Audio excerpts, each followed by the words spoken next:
Join me today as we talk about scale and how it relates to fabric for our dollhouse.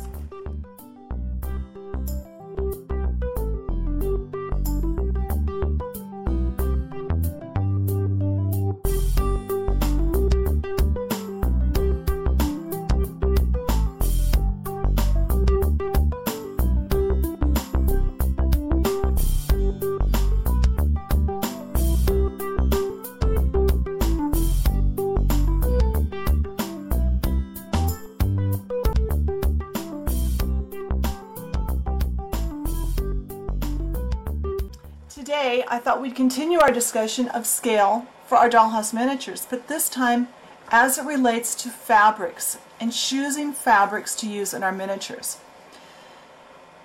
You can go into any fabric store and see thousands, literally thousands of bolts of fabric. Not all of them will work for miniatures, but I usually can find at least a few. It takes some time, it takes some patience, and it takes some preparation. First thing I like to do is I like to cut either an index card, or this was just a piece of cardstock. I've got approximately a 1-inch hole. It doesn't have to be perfect. It's kind of in the middle of the card where I can hold it over the fabric, and this isolates the design for me. 1 inch equals 1 foot in 1/12 scale. That's about the size of a pillow.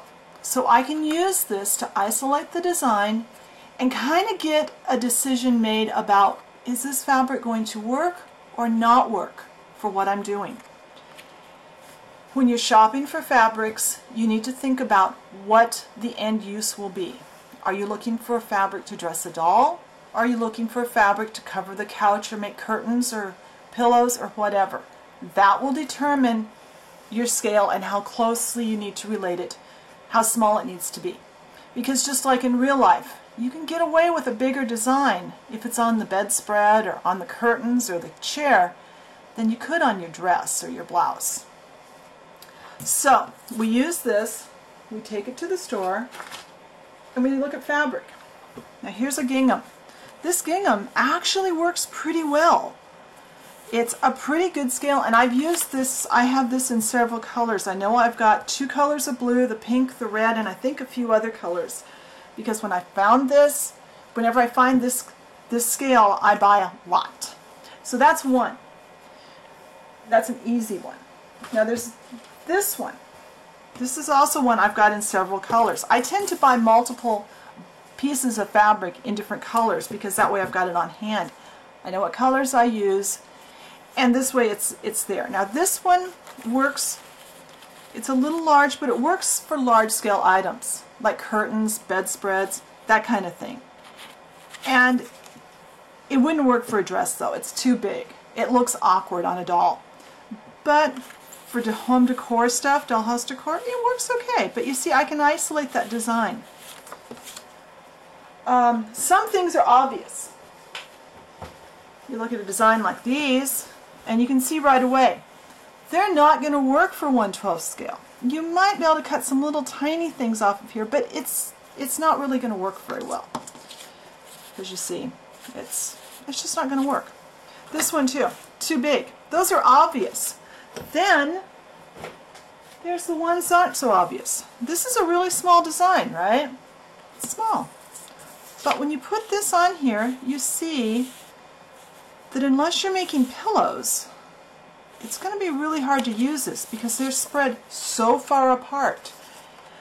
This size design would be perfect if it was more dense, if the flowers were closer together. So that's one that you might look at and think, oh yeah, I can use that, and then get it home and work it up, and it's kind of disappointing. Other pieces I've used a lot. I've got this one. This one works up really nicely. And solids always work, but in place of a solid, I prefer something, a little mottled color. I think it gives a little more depth to my stuff. Then there's those pieces that you can use parts of. I love fabrics like this. This was supposed to look like a quilt, but the cool thing is, you've got all these little quilts that are really cool wall hangings for your dollhouse. So keep your eyes open at the fabric store. You may not get a winner every time, but at least part of the time you will. Oh, and on the subject of things that are too big, when I was making my Harrison, I knew I wanted the twins' bedroom to be Raggedy Ann and Andy.